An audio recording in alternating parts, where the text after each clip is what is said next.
महाराष्ट्रातील 1,70,000 शालेय पोषण कामगारांचं प्रतिनिधित्व करणाऱ्या 200 प्रतिनिधीचं राज्याचं अधिवेशन प्रकाशा जिल्हा नंदुरबार येथे सुरू आहे. राज्यामध्ये 1,70,000 शालेय पोषण कामगार शाळेमध्ये शिकणाऱ्या मुलांना अन्न शिजवून देण्याचं काम करतात. या योजनेमुळे मुलांची शाळेमध्ये येण्याची संख्या वाढलेली आहे, पटसंख्या वाढलेली आहे. मुलांचा अभ्यासाकडे जास्त लक्ष जात आहे आणि त्याचबरोबर मुलांमधलं कुपोषण बंद होत चाललेलं आहे. इतके सकारात्मक परिणाम ह्या शालेय पोषण योजनेचे आहेत. परंतु सध्याच्या सरकारने या योजनेचं नाव बदलण्यापलीकडे दुसरा कुठलंही काम केलेलं नाही.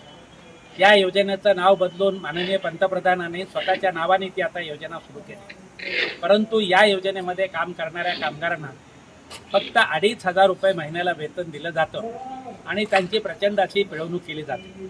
त्यांना कुठलीही सामाजिक सुरक्षा नाही आहे, त्यांना पगारी रजा नाही आहे, त्यांना कुठला विमा नाही आहे, त्यांना प्रॉव्हिडंट फंड, ESI, पेन्शन अशी कुठली पण सुविधा नाही. आणि अशा पद्धतीनं भारत सरकार आणि महाराष्ट्र सरकारच आपल्याच नागरिकांचं शोषण करताना आपल्याला इथं दिसून येतं. जगामध्ये सगळ्यात कमी पगार असलेला कामगार कोण असेल तर हा शालेय पोषण कामगार आहे.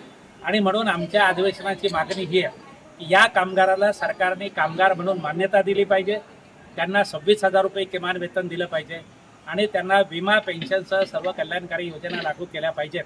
ही या अधिवेशनाची मागणी. सरकारकडे या संदर्भात अनेकदा आपण वेतनवाढीची मागणी केलेली आहे. 2024मध्ये 1,000 रुपये वेतनवाढीचं जाहीर करण्यात आलं, परंतु 2024 जुलैमध्ये जाहीर केलेला निर्णय 2026च्या एप्रिल महिन्यापर्यंत सुद्धा त्यांनी लागू केलेला नाही. इतकं हे उदासीन सरकार आहे, कामगार विरोधी सरकार आहे. आणि म्हणून या सरकारच्या विरुद्ध या कामगारांच्या मनामध्ये प्रचंड असंतोष आहे. त्या असंतोषाचा भाग म्हणून हे आंदोलन होत आहे.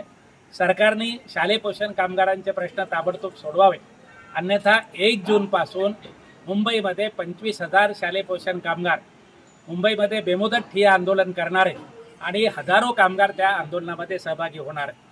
असं मोठं आंदोलन करण्याची आमची इच्छा नाही आहे, परंतु सरकार बिलकुल लक्ष देत नसल्यामुळे आम्हाला मुंबईमध्ये हजारोच्या संख्येने यावं लागणार आहे आणि त्याची जबाबदारी सरकारवर आहे.